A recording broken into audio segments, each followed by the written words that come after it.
Le vote quasi unanime en faveur de la loi relative au Grenelle de l'environnement, votée hier à l'Assemblée nationale, a été qualifié d'historique. Jamais autant de députés n'avaient approuvé une loi et l'homme qui présidait cette séance était Marc Laffineur. Le député maire d'Avrier assure également les fonctions de vice-président de l'Assemblée nationale et doit animer les séances en l'absence du président. Cet homme a fait carrière en tant que médecin. Parallèlement, la politique l'a toujours attiré. Mais comment gère-t-on des fonctions de maire à Avrier et de député vice-président de l'Assemblée nationale à Paris? J'ai toujours beaucoup travaillé, donc je ne me dérange pas de faire plusieurs fois 35 heures, quelquefois dans la semaine. Et donc je suis complètement maire d'Avrier quand je suis à Avrier et je suis complètement député, vice-président de l'Assemblée nationale quand je suis à Paris. Mais aussi on a des moyens de communication tels maintenant qu'on est toujours au courant de tout ce qui se passe partout. Audition, rapport, séance, l'agenda du vice-président est en effet bien chargé. Aujourd'hui, il doit aussi animer la séance plutôt houleuse des questions au gouvernement.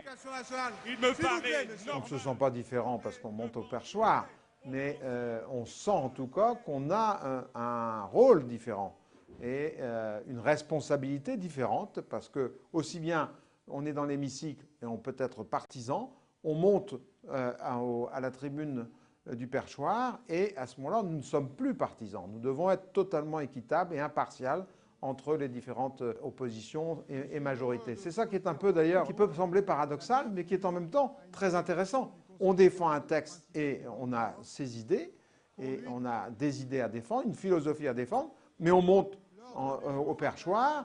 Et à ce moment-là, eh bien, on est totalement impartial. Concernant la personnalité plutôt tempérée de Marc Laffineur, pour une fois, à gauche comme à droite, tout le monde semble d'accord.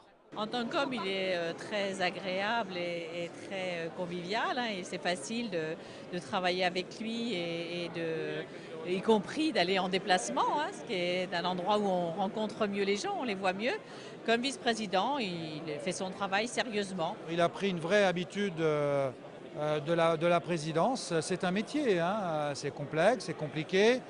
Présider une séance, c'est difficile. Il faut savoir à la fois dire aux gens qui sont trop longs, parfois les couper, parfois, je dirais, remettre de l'ordre. Et donc ça, il sait le faire avec beaucoup de doigté, avec du charisme. Le vice-président de l'Assemblée nationale est élu pour 1 an. Marc Laffineur gardera cette fonction jusqu'en septembre 2009. Des étudiants qui font beaucoup de bruit dans le centre-ville d'Angers le jeudi soir et qui perturbent le sommeil des riverains. Le problème revient régulièrement sur le devant de la scène. Hier soir, la ville d'Angers a signé la 2e mouture d'une charte avec de nombreux représentants d'associations d'étudiants pour tenter d'endiguer ce phénomène. On est vraiment là pour sensibiliser aussi les étudiants qui organisent ces soirées au fait qu'il est important d'apprendre à cohabiter tous ensemble et que ces débordements sont une nuisance pour d'autres et de voir comment on peut les éviter. Aux nuisances sonores s'ajoutent également les problèmes d'alcoolisation qui deviennent de plus en plus inquiétants. Alors à l'ESO, l'école supérieure d'électronique de l'Ouest, le directeur y est allé de sa petite recommandation début septembre. Personnellement, par exemple, j'ai consacré un temps à chacune de nos 5 promotions à la rentrée pour les faire réfléchir sur ce sujet de l'alcool, des fêtes. À l'ESCA, l'école supérieure des sciences commerciales d'Angers, le bureau des étudiants a préféré de son côté jouer la carte de la communication sur le sujet. On leur a mis des flyers, on a envoyé des mails avec la direction de l'école, on les a mis sur nos affiches et c'est vrai qu'on leur a bien dit que c'est pour eux, que le but d'une soirée c'est vraiment de s'amuser et que de toute façon quand ils boivent trop, ils peuvent être dangereux pour eux et pour les autres et qu'au final ils ne s'amusent pas. Cette nouvelle charte n'a pas pour ambition de résoudre tous les problèmes d'un coup de baguette magique.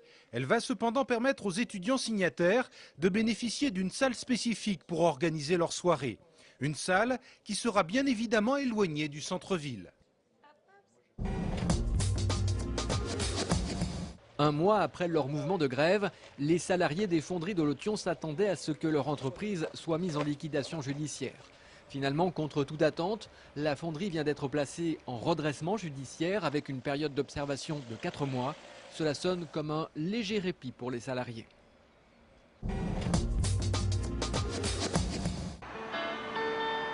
Direction à présent Budapest en Hongrie.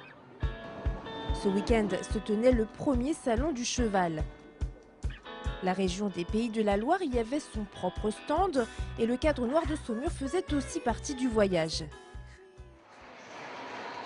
Le Salon du Cheval, ouvert aux professionnels et au grand public, a été l'occasion pour la région Pays de la Loire de présenter son savoir-faire en matière de filière équine.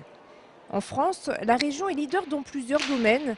Quelques exemples, elle est première pour son nombre d'hippodromes, pour le nombre de manifestations hippiques, ainsi que pour la production de trotteurs français. Développer sa filière équine à l'international est désormais devenu pour la région l'une de ses priorités. Et son président Jacques Auxiette compte bien s'appuyer sur le nouveau marché hongrois.